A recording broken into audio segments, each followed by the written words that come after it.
In 1999, filmmakers Michelle Stevenson and Joe Brewster began filming their son and his best friend as they began their formal education at a prestigious, historically white private school in Manhattan. Over 12 years later, they were recording the boys' high school graduation. The result is the Sundance award-winning documentary, American Promise. One member of that filmmaking team joins us. Michelle, good morning. Good morning. Thank you for having me. Of course. Why did you make this documentary? What was the idea? Oh, well, as we were presented with this opportunity as parents to enroll our son in this prestigious, academically challenging environment that could open many doors for him, they also promised to us to diversify their school, to diversify the student body into a multicultural world where our son would probably be shielded from some of the biases that we thought existed outside of that community. But so we picked up the camera a few months into the kindergarten process to really document diversity in action and as it evolved through the school in this experiment that was taking place. But a little into the project, we soon realized that we all internalize biases that affect our interactions with each other, that affects our interactions with our students, and that the schools are really, microcosms of the larger society, and that we and our children, face a huge burden in figuring out who they are and how they can make their road. And I'd like to show a clip from the film, if you would like to roll a scene from the film. If I was white, then I'd be better off.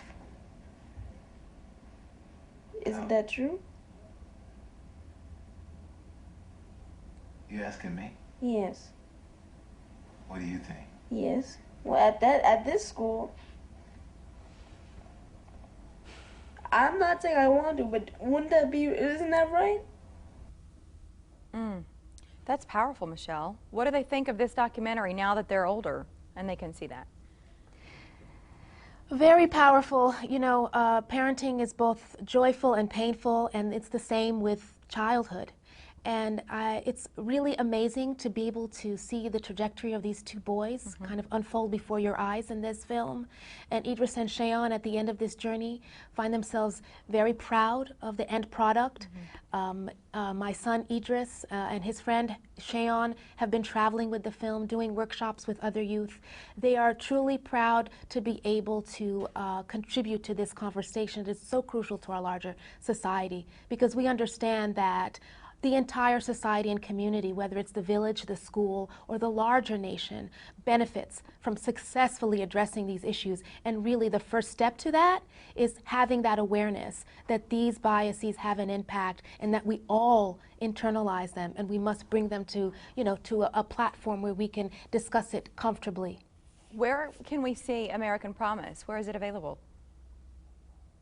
Well, the film, the national broadcast on PBS's POV series will be on February 3rd at 9 p.m. and in Omaha it's on NET that same day, February 3rd at 9 p.m. The film will also be available for live streaming on pbs.org/POV until March 3rd.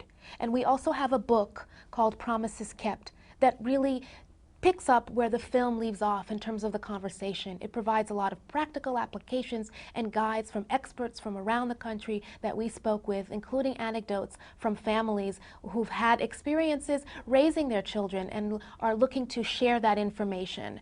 And it's an essential read for anyone really interested, not just in the well-being and keeping the promise open for African American boys, but really for all children. We're out of time, Michelle. Thank we you. do appreciate you joining us today. Thank you. Thank you so much for having me. It's a pleasure.